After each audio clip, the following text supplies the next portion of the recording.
Lalu malaikat yang kelima meniup sangkakalanya, dan aku melihat sebuah bintang yang jatuh dari langit ke atas bumi, dan kepadanya diberikan anak kunci lobang jurang maut.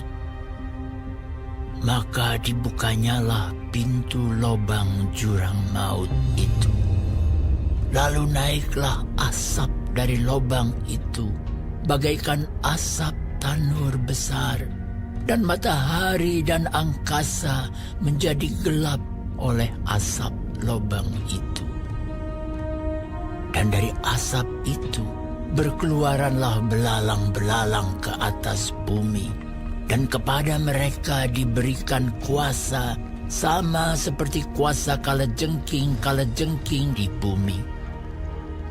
Dan kepada mereka dipesankan supaya mereka jangan merusakkan rumput-rumput di bumi atau tumbuh-tumbuhan ataupun pohon-pohon, melainkan hanya manusia yang tidak memakai meterai Allah di dahinya. Dan mereka diperkenankan bukan untuk membunuh manusia, melainkan hanya untuk menyiksa mereka 5 bulan lamanya. Dan siksaan itu seperti siksaan kalajengking apabila ia menyengat manusia. Dan pada masa itu, orang-orang akan mencari maut, tetapi mereka tidak akan menemukannya. Dan mereka akan ingin mati, tetapi maut lari dari mereka. Dan rupa belalang-belalang itu sama seperti kuda yang disiapkan untuk peperangan. Dan di atas kepala mereka ada sesuatu yang menyerupai mahkota emas. Dan muka mereka sama seperti muka manusia.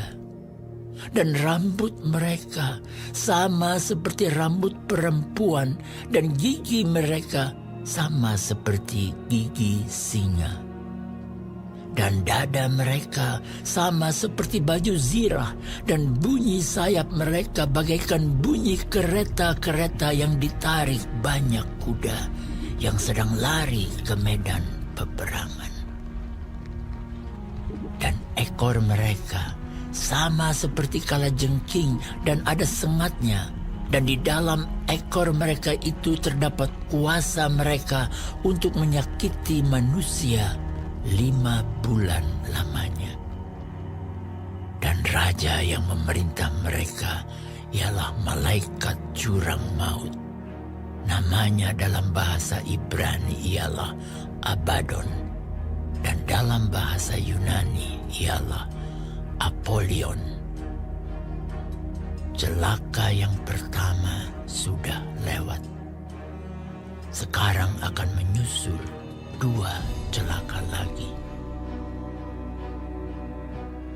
Lalu malaikat yang ke-6 meniup sangkakalanya, dan aku mendengar suatu suara keluar dari ke-4 tanduk mezbah emas yang di hadapan Allah, dan berkata kepada malaikat yang ke-6 yang memegang sangkakala itu, "Lepaskanlah ke-4 malaikat yang terikat dekat sungai besar Efrat itu."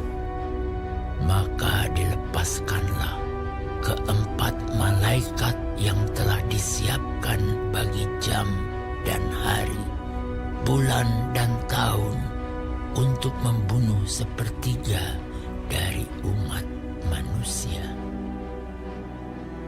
Dan jumlah tentara itu ialah 20.000 laksa pasukan berkuda.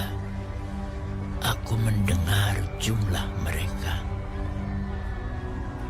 Maka demikianlah aku melihat dalam penglihatan ini kuda-kuda dan orang-orang yang menungganginya.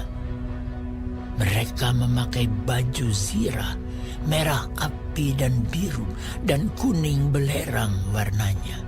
Kepala kuda-kuda itu sama seperti kepala singa, dan dari mulutnya keluar api dan asap dan belerang. ketiga malapetaka ini dibunuh sepertiga dari umat manusia, yaitu oleh api dan asap dan belerang yang keluar dari mulutnya. Sebab kuasa kuda-kuda itu terdapat di dalam mulutnya dan di dalam ekornya. Sebab ekornya sama seperti ular.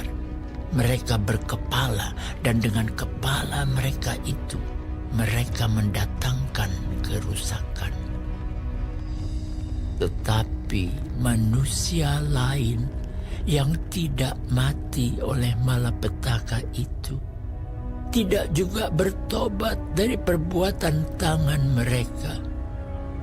Mereka tidak berhenti menyembah roh-roh jahat dan berhala-berhala dari emas dan perak, dari tembaga, batu dan kayu yang tidak dapat melihat atau mendengar atau berjalan.